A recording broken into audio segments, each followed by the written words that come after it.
أعوذ بالله من الشيطان الرجيم بسم الله الرحمن الرحيم الرحمن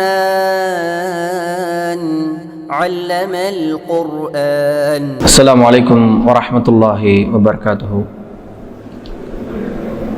கண்ணியத்திற்குரிய எல்லாமல்ல அல்லாஹுவின் நல்லடியார்களே, சகோதர சகோதரிகளே, அல்லாஹுவின் மாபெரும் அருளால் தமிழ்நாடு தௌஹீத் ஜமாத் மாநில தலைமையின் சார்பாக வாரந்தோறும் புதன்கிழமைகளில் வாட்ஸ்அப் மூலம் கேட்கப்படுகிற கேள்விகளுக்கு நாம் மார்க்க ஆதாரங்களின் அடிப்படையில் தொடர்ச்சியாக அறிந்து வருகிறோம்.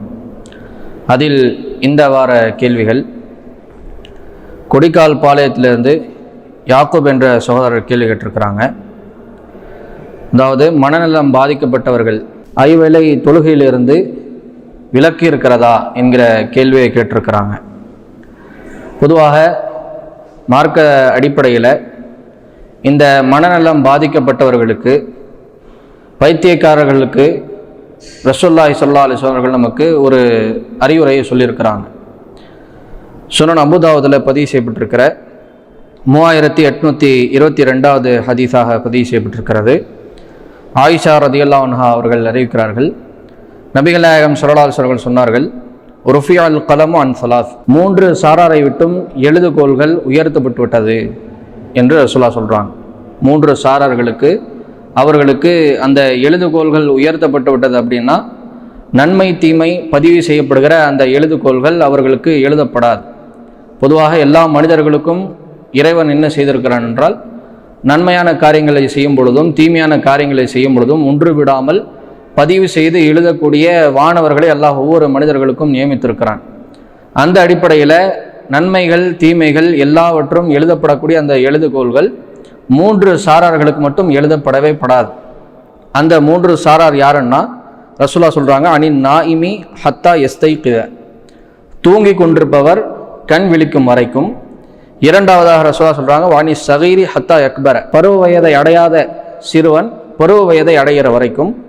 மூன்றாவதாக ரசூலுல்லாஹ் சொல்கிறாங்க, வானில் மஜ்னூனி ஹத்தா யாக்கிலா ஓ யஃபீக, பைத்தியக்காரன் பைத்தியத்திலிருந்து தெளிவாகின்ற வரைக்கும், அறிவுடையவனாக மாறுகின்ற வரைக்கும்.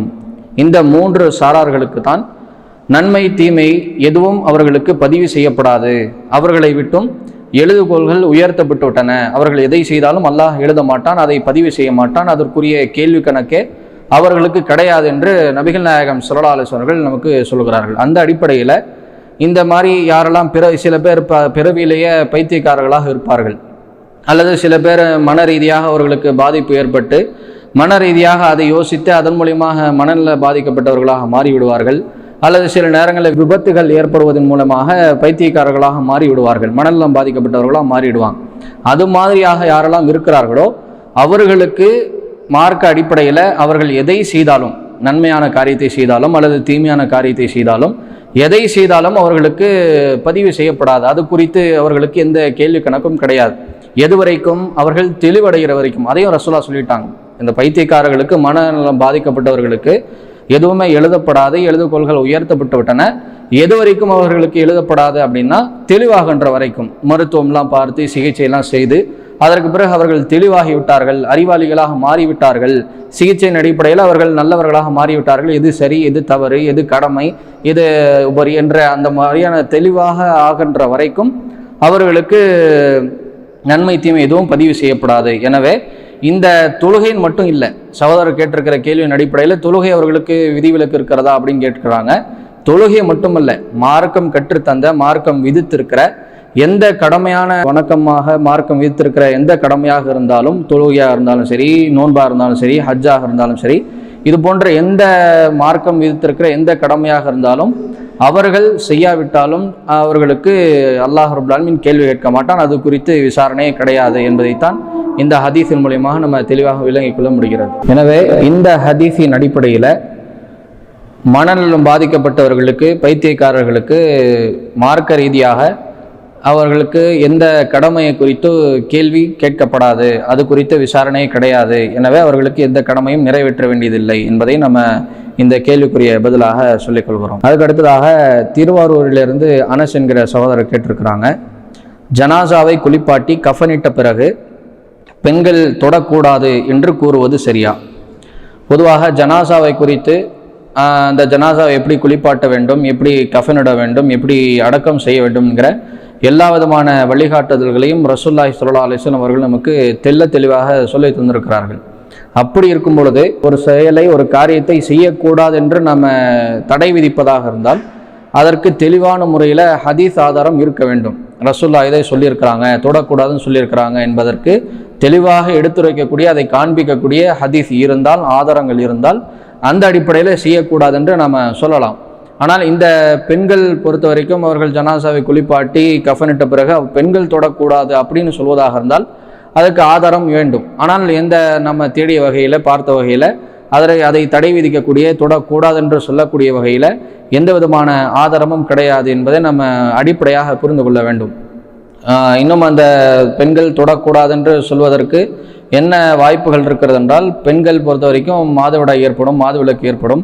அந்த சூழ்நிலையில் அவர்கள் தொடக்கூடாது, ஏன்னா அவங்க அசுத்தமான நிலையில் இருப்பாங்க. அந்த நிலையில் அவர்கள் தொடக்கூடாது என்று சொல்வதற்கு ஒரு வாய்ப்புகள் இருக்கிறது. அந்த சூழ்நிலையில் அப்படியே சொல்வதாக இருந்தாலும், பெண்களுக்கு மாதவிடாய் இருக்கும், அசுத்தமான நிலையில் இருப்பாங்க, ஜனாசாவை குளிப்பாட்டி கஃனிட்டதற்கு பிறகு அவர்கள் தொடக்கூடாது அப்படின்னு சொல்வதாக இருந்தால் கூட ரசூலுல்லாஹ் அவங்க நமக்கு சொல்லியிருக்கணும். அந்த நேரத்தில் ரசூலுல்லாஹ் அவங்க என்ன சொல்லியிருக்கிறாங்க, மாதவிடாய் நேரத்தில் பெண்களுக்கு யூதர்கள் என்னென்ன இந்த செய்யக்கூடாது, இந்த காரியத்தை செய்யக்கூடாது, தொடக்கூடாது, அவர்கள் இந்தந்த விஷயங்களே செய்யக்கூடாது, ஈடுபடக்கூடாது, அவர்களை தீட்டு போல அவர்களை தூரப்படுத்தி அப்புறப்படுத்தி வைக்கக்கூடிய ஒரு நிலை யூதர்கள்ட்ட இருக்குது. அதுபோல நீங்கள் செய்து விடாதீர்கள். அதை சொல்லிட்டு ரசூலுல்லாஹ் சொல்கிறாங்க, சஹீஹ் முஸ்லிமில் 302வது ஹதீஸாக பதிவு செய்யப்பட்டிருக்கிறது, இஸ்னாவு குல்ல ஷைஇன் இல்ல நிக்காஹ, மாதவிடாய் ஏற்பட்டிருக்கிற பெண்களிடத்தில் உடலுறவை தவிர நீங்கள் அனைத்தையும் செய்து கொள்ளுங்கள் என்று ரசூலுல்லாஹ் அவங்க சொல்லியிருக்கிறாங்க. அப்போது பெண்களிடத்தில், அந்த மாதவிடாய் ஏற்பட்டிருக்கிற பெண்களிடத்தில் அனைத்தையும் செய்து கொள்ளுங்கள் அப்படிங்கிறத ரசூலுல்லாஹ் சொல்லியிருக்கும் பொழுது இது போன்ற ஜனாசாவை இப்போ தொடக்கூடாது, கஃனிட்ட பிறகு தொடக்கூடாது அப்படின்னு நம்ம சொல்லவே முடியாது. அதுக்கு எதிராகத்தான் இந்த ஹதீஸில் ரசூலுல்லாஹ் அவங்க சொல்லியிருக்கிறாங்க. அப்போது நம்ம இந்த அடிப்படையில் சொல்வதாக இருந்தாலும் மார்க் அடிப்படையில் தவறு. அப்படி சொல்வதற்கு எந்த தடையும் கிடையாது. தாராளமாக தேவைப்பட்டால், ஜனாசா இருக்கிறது, குளிப்பாட்டி விட்டார்கள், கஃனிட்டு விட்டார்கள், தேவைப்படும் போது ஆண்களாக இருந்தாலும் சரி அல்லது பெண்களாக இருந்தாலும் சரி, மாதவிடாயில் இருக்கிற பெண்களாக இருந்தாலும் சரி, தேவைப்பட்டால் ஒரு ஜனாசாவை தாராளமாக தொடுவதற்கு மார்க்கத்தில் எந்த விதமான தடையும் கிடையாது என்பதை நம்ம இந்த கேள்விக்குரிய பதிலாக சொல்லிக் கொள்கிறோம். அடுத்ததாக கன்னியாகுமரியை சார்ந்த அஃப்னா என்கிற சகோதரி கேட்டிருக்கிறாங்க, எனக்கு இஸ்லாத்தில் கேட்க வேண்டிய கேள்வி, வாக்கு மீறுவது குறித்து இஸ்லாம் என்ன சொல்கிறது என்கிற கேள்வியை கேட்டிருக்கிறாங்க. பொதுவாக வாக்கை நிறைவேற்றுவது குறித்து அல்லாஹுடைய தூதர் ஸல்லல்லாஹு அலைஹி வஸல்லம் அவர்கள் நமக்கு ஏராளமான உபதேசங்களையும் அறிவுரைகளையும் சொல்லி தந்திருக்கிறாங்க. இந்த வாக்கை மீறக்கூடாது, வாக்கை சரியான முறையில் நிறைவேற்ற வேண்டும். அதுதான் இறையச்சவாதிகளுடைய பண்பாகவும் மோமின்களுடைய பண்பாகவும் நமக்கு திருமறை குர்ஆனுடைய பல்வேறு வசனங்கள் நமக்கு அறிவுறுத்தக்கூடியதாக இருக்கிறது. 5வது அத்தியாயத்தில் 1வது வசனத்தில் அல்லாஹ் ரப்பல் ஆலமீன் சொல்கிறான், யா அய்யுஹல்லதீன ஆமனூ, ஈமான் கொண்டவர்களே, அவ்ஃபூ பில் உகூத், வாக்குறுதிகளை நீங்கள் நிறைவேற்றுங்கள் அப்படின்னு ஈமான் கொண்டவர்களே, நம்பிக்கை கொண்டவர்களே என்று அழைத்து அல்லாஹ் ரப்பல் ஆலமீன் சொல்கிறான். ஈமான் கொண்டவர்களாக இருந்தால் அவர்களை நோக்கி நம்ம ஒவ்வொருத்தரும் இந்த வசனத்தை எப்படி அணுக வேண்டும் என்றால், அல்லாஹ் ஈமான் கொண்டிருக்கிற என்னை நோக்கி சொல்கிறான், வாக்குறுதியை நிறைவேற்ற வேண்டும். எந்த மாதிரி வாக்காக இருந்தாலும், வாக்குறுதியாக இருந்தாலும் நம்ம நிச்சயமாக அதை நிறைவேற்றுவதற்குரிய முயற்சிகளை செய்ய வேண்டும் என்று அல்லாஹ் என்னை நோக்கி சொல்கிறான் என்பதை ஒவ்வொருவரும் இந்த வசனத்தை அணுக வேண்டும். அதே போல 3வது அத்தியாயத்தில் 76வது வசனத்தில் அல்லாஹ் சொல்கிறான், இறையச்சவாதிகளுடைய பண்பாக அல்லாஹ் பதிவு செய்கிறான், பலா மன் அவுஃபா பி அஹ்திஹி, யார் தன்னுடைய வாக்குறுதியை நிறைவேற்றி வத்தகா அல்லாஹுக்கு பயப்படுகிறார்களோ ஃப இன்னல்லாஹ யுஹிப்புல் முத்தகீன், அத்தகைய இறையச்சவாதிகளை அல்லாஹ் விரும்புகிறான், நேசிக்கிறான் என்று அல்லாஹ் ரப்பல் ஆலமீன் சொல்கிறான். அப்போ இறையச்சவாதிகளுடைய பண்பு, தக்வா உடையவர்கள் யார் இருப்பார்கள் என்றால் அவர்கள் தங்களுடைய வாக்குறுதிகளை நிறைவேற்றுவார்கள், அல்லாஹுக்கு அஞ்சக்கூடியவர்களாக இருப்பார்கள். அப்படிப்பட்ட அல்லாஹுவிற்கு அஞ்சக்கூடியவர்களாக இருக்க வேண்டும் என்றால் தான் கொடுத்த வாக்குறுதிகளை சரியான முறையில் நிறைவேற்றுவதற்கு முயற்சி செய்ய வேண்டும். அப்படி வாக்குறுதிகளை மீறிவிட்டார்கள் என்றால், அதற்கான முயற்சிகளை செய்யவில்லை என்றால் அவர்கள் அல்லாஹ்வின் பார்வையில் திருமறை குர்ஆனுடைய இந்த வசனத்தின் அடிப்படையில் அவர்கள் இறையச்சவாதிகளுடைய பண்பை இழக்கிறார்கள் என்பது நம்ம இந்த வசனத்தின் மூலமாக தெளிவாக விளங்கிக் கொள்ள முடிகிறது. இப்போ இறையச்சவாதிகளாக இருப்பார் என்றால் வாக்குறுதியை, எந்த வாக்குறுதி கொடுத்தாலும் அது சரியான முறையில் நிறைவேற்றுவதற்கு முயற்சி செய்வார்கள், அவர்கள் தான் இறையச்சவாதிகள். அந்த இறையச்சவாதிகளைத்தான் அல்லாஹ் நேசிக்கிறான், விரும்புகிறான் என்று அல்லாஹ் இந்த வசனத்தின் மூலம் சொல்கிறான். அதே போல 17வது அத்தியாயத்தில் 34வது வசனத்தில் அல்லாஹ் சொல்கிறான், வஅஃபு பில் அஹ்து, நீங்கள் வாக்குறுதிகளை நிறைவேற்றுங்கள். ஏன்னு சொன்னா இன்னல் அஹ்த கான மஸ்ஊலா, ஏனென்றால் வாக்குறுதிகள் குறித்தும் நாளை முறைமையில கேள்வி கணக்கு இருக்கிறது, விசாரணைக்கு உட்படுத்தப்படக்கூடியதாக இருக்கிறது என்று அல்லாஹ் ரப்பல் ஆலமீன் சொல்கிறான். இப்போ இன்னைக்கு சர்வசாதாரணமாக இன்னைக்கு நிறைய முஸ்லீம்கள்ல சில பேர் வாக்குறுதியை கொடுத்து அதை நிறைவேற்றுவதில் மிக அலட்சியமானவர்களாக பின்தங்கிய நிலையில் இருப்பதை நம்மால் பார்க்க முடிகிறது. அதற்கெல்லாம் அடிப்படை காரணம் என்ன? இதற்கெல்லாம் அல்லாஹ் கேள்வி கேட்ட போறானா என்கிற அசட்டையான அந்த அலட்சியமான ஒரு எண்ணம் தான் வாக்குறுதியை நிறைவேற்றாமல் இருப்பதற்கு அடிப்படை காரணமா இருக்குது. அதான் அல்லாஹ் சொல்றான், வாக்குறுதிகள் நிறைவேற்றுங்கள், ஏன்னா வாக்குறுதி குறித்து நாளை முறைமையில விசாரணை இருக்கிறது. ஒவ்வொரு வாக்குறுதி குறித்தும் அல்லாஹ் கேட்பான், இந்த வாக்குறுதி கொடுத்தியே அது நீ சரியான முறையில் நிறைவேற்றினியா? அது கடனாக இருந்தாலும் சரி, ஒரு இடத்துல கொடுக்குற சொல்ல போகிற ஒரு பொருளாதாரமாக இருந்தாலும் சரி, அல்லது உதவியாக இருந்தாலும் சரி, இந்த நேரத்துக்கு வரேன் அப்படின்னு சொல்வதாக இருந்தாலும் சரி, எப்படிப்பட்ட வாக்குறுதியாக இருந்தாலும் அது குறித்து அல்லாஹ் விசாரணை செய்வான். இந்தந்த வாக்குறுதியை நீ கொடுத்த, அதை நீ சரியான முறையில் நிறைவேற்றினாயா என்கிற கேள்வியையும் அல்லாஹ் மறுமை நாளில் கேட்பான் என்பதை அல்லாஹ் இந்த வசனத்தின் மூலியமாக சொல்லிக் கொள்கிறான். அதே போல 23வது அத்தியாயத்தில் 8வது வசனத்தில் அல்லாஹ் சொல்கிறான், ஈமான் கொண்டவர்களுடைய பண்பை குறித்து அல்லாஹ் பேசுகிறான். மூமின் என்கிற சூறாவில் தொடர்ச்சியாக அல்லாஹ் 10-12 வசனங்களில் ஈமான் கொண்டவர்களுடைய அந்த பண்புகளை குறித்து அல்லாஹ் தொடர்ச்சியாக அழகாக வர்ணிக்கிறான். அப்படி வர்ணிக்கும் போது அல்லாஹ் என்ன சொல்கிறான் என்றால், வல்லதீனஹும் லி அமானாத்திஹிம் வ அஹ்திஹிம் ராஊன், ஈமான் கொண்டவர்கள் எப்படிப்பட்டவர்களாக இருப்பார்கள் என்றால், இப்படிப்பட்ட பண்பு கொண்டவர்களாக இருப்பார்கள் என்றால், தங்களுடைய அமானிதங்களையும் தங்களுடைய வாக்குறுதிகளையும் சரியான முறையில் பேணிக் கொள்வார்கள், பேணுதலாக அந்த விஷயத்தில் நடந்து கொள்வார்கள் என்று அல்லாஹ் ரப்பல் ஆலமீன் திருமறை குர்ஆனில் அழகாக நமக்கு சொல்கிறான். ஈமான் கொண்டவர்கள் என்றால் எப்படி இருப்பாங்க?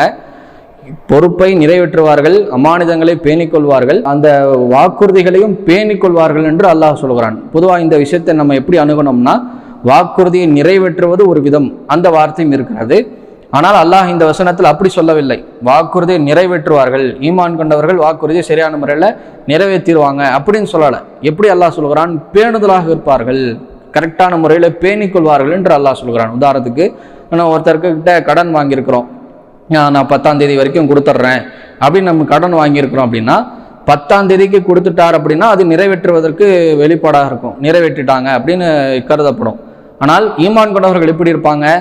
10ஆம் தேதி கொடுக்குறேன்னு சொல்லிட்டு அதுக்கு முன்னாடியே அவர்களுக்கு அதுக்குண்டான தொகை, அதுக்கான பணம் வந்து விட்டதென்றால் 7ஆம் தேதி 8ஆம் தேதியே நம்ம கையில் காசு வந்துருச்சு, 10ஆம் தேதி கொடுக்குறோன்னு சொல்லியிருந்தோம் அப்படிங்கிற அடிப்படையில் 10ஆம் தேதி கொடுத்துடலாம் அப்படின்னு இருக்காம அந்த விஷயத்தில் பேணுதலாக நடந்து கொள்வார்கள், கூடுதல் பேணுதலோடு இருப்பார்கள். 7ஆம் தேதியே கொடுத்துருவாங்க. போய் நான் 10ஆம் தேதி கொடுக்குறேன்னு சொல்லியிருந்தேன், கையில் காசு வந்துருச்சு, நான் இந்தாங்க கொடுத்துங்க ஜஸாக்கல்லாஹ்னு சொல்லி கடனை நிறைவேற்றக்கூடியவர்களாக அந்த வாக்குறுதியை சரியான முறையில் நிறைவேற்றுவதை தாண்டி அந்த விஷயத்தில் பேணுதலாக இருப்பார்கள் என்று அல்லாஹ் ரப்பல் ஆலமீன் அழகாக வாக்குறுதியை நிறைவேற்றுவதை குறித்து அவ்வளோ மார்க்கம் நமக்கு அறிவுறுத்துகிறது. அப்படிப்பட்ட ஈமான்தாரிகள் அப்படிப்பட்ட வாக்குறுதியை நிறைவேற்றுவார்கள் என்று அல்லாஹ் சொல்லிட்டு அடுத்து அல்லாஹ் பதிவு செய்கிறான், உலாயிக ஹுமுல் வாரிசூன், அவர்கள் தான் சொந்தக்காரர்கள். எதற்கு சொந்தக்காரர்கள்? அல்லதீன யரிசூனல் ஃபிர்தௌஸ், ஃபிர்தௌஸ் என்கிற உயர்ந்த சொர்க்கத்திற்கு சொந்தக்காரர்கள் என்று அல்லாஹ் பதிவு செய்கிறான். சொர்க்கத்திலேயே உயர் ரகமான உயர்ந்த அந்தஸ்துடைய ஒரு சொர்க்கம் மார்க்கம் நமக்கு சொல்லியிருக்கிறது அப்படின்னா, ஜன்னத்துல் ஃபிர்தௌஸை குறித்து தான் ரசூலுல்லாஹ் அதிகமாக நமக்கு வலியுறுத்தி இருக்கிறான். அந்த ஜன்னத்துல் ஃபிர்தௌஸிற்கு சொந்தக்காரர்கள் இந்த மோமின்கள். அந்த மோமின்களிடத்துல வாக்கை சரியான முறையில் பேணுதலாக இருப்பது, வாக்கை நிறைவேற்றுவது, அந்த விஷயத்தில் பேணுதலாக நடந்து கொள்வது ஈமான் கொண்டவர்களுடைய பண்பாக இருக்கும். அப்படிப்பட்ட ஈமான்தாரிகள் தான், அப்படிப்பட்ட ஈமான் கொண்ட நற்பண்புகள் கொண்டவர்கள் தான் மறுமையில சொர்க்கத்திற்கு நுழையக்கூடியவர்களாக இருப்பார்கள், அந்த ஜன்னத்துல் ஃபிர்தௌஸ் என்கிற சொர்க்கத்திற்கு சொந்தக்காரர்களாக இருப்பார்கள் என்று அல்லாஹ் ரப்பல் ஆலமீன் அழகாக நமக்கு சொல்கிறான். அப்போ வாக்கை நம்ம நிறைவேற்றுவது குறித்து மார்க்கம் இவ்வளோ அதிகமாக நமக்கு வலியுறுத்துகிறது.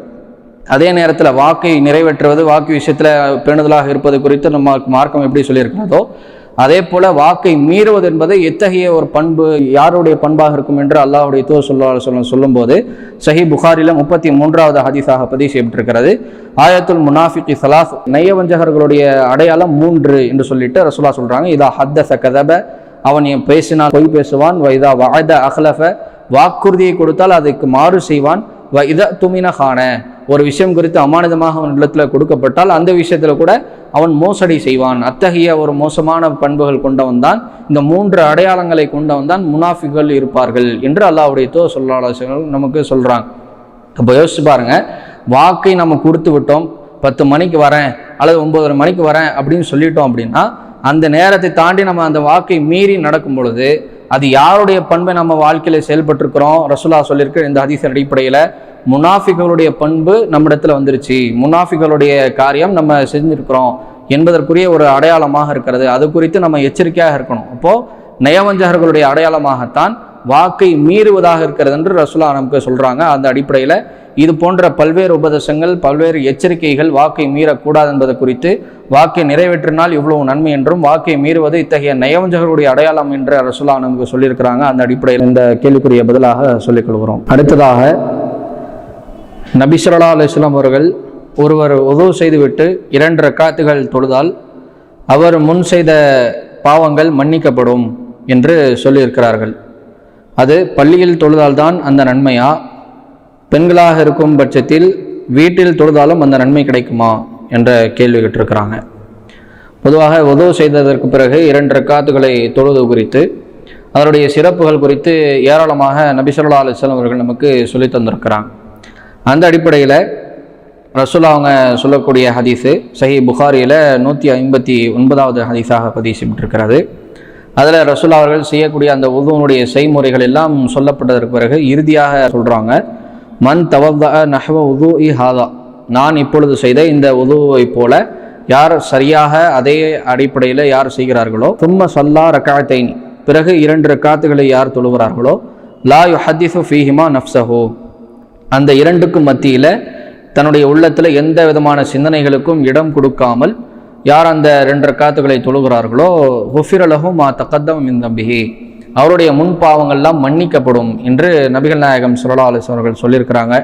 அதே போல் சஹீஹ் முஸ்லிமில் 234வது ஹதீஸாக பதிவு செய்யப்பட்டிருக்கிறது, மாமின் முஸ்லிமின் யதவவ்வஉ ஃபயுஹ்சினு உதுஅஹு, எந்த ஒரு முஸ்லீமாக இருந்தாலும் உதுவை செய்து, இந்த உதுவையை பரிபூர்ணமாக யார் செய்து, சும்ம யகூமு, பிறகு நின்று, ஃபயுஸல்லி ரக்அத்தைனி, பிறகு 2 ரக்காத்துகளை தொழுது, முக்பிலுன் அலைஹிமா பிகல்பிஹி வவஜ்ஹி, தன்னுடைய உள்ளத்தையும் தன்னுடைய முகத்தையும் அல்லாஹ்விற்காகவே முன்னிறுத்தி யார் அந்த 2 ரக்காத்துகளை தொழுகிறார்களோ, இல்லா வஜபத் லஹுல் ஜன்னா, அவருக்கு சொர்க்கம் கடமையாக ஆகிவிடும் என்று ரசூலுல்லாஹ் அவர்கள் சொல்லதாக இது போன்ற ஏராளமான ஹதீஸ்கள் இருக்கிறது.